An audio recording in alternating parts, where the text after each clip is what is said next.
Hello food lovers, welcome back to our channel. నేను మీ రాణి Erramsetti. Friends, ఈరోజు recipe చింతపండు పులిహోర అండి. చాలా సింపుల్గా చేసుకోవచ్చు, చాలా టేస్టీగా ఉంటుంది. టెంపుల్ స్టైల్ ప్రసాదం అని చెప్పవచ్చు.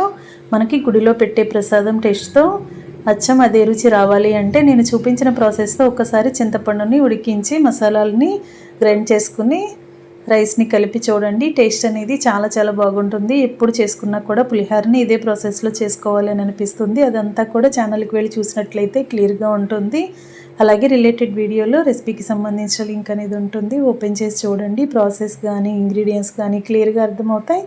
ఛానల్ని ఫస్ట్ టైం వాచ్ చేస్తున్నారు, సబ్స్క్రైబ్ చేసుకుని పక్కనే ఉన్న బెల్ బటన్ని క్లిక్ చేయండి. నేను రెసిపీ పోస్ట్ చేసిన వెంటనే మీ ఫోన్కి నోటిఫికేషన్ వస్తుంది. ఓపెన్ చేసి చూసి మీరు కూడా ట్రై చేయండి. సింపుల్ ప్రాసెస్తో టేస్టీ రెసిపీస్ని చూపిస్తాను. అన్నీ కూడా మీకు నచ్చేలా ఉంటాయి. ఈ పులిహోరని డైలీ ఇడ్లీ, దోశ కాకుండా బ్రేక్ఫాస్ట్ లాగా కూడా సర్వ్ చేసుకోవచ్చు. తప్పకుండా ట్రై చేయండి.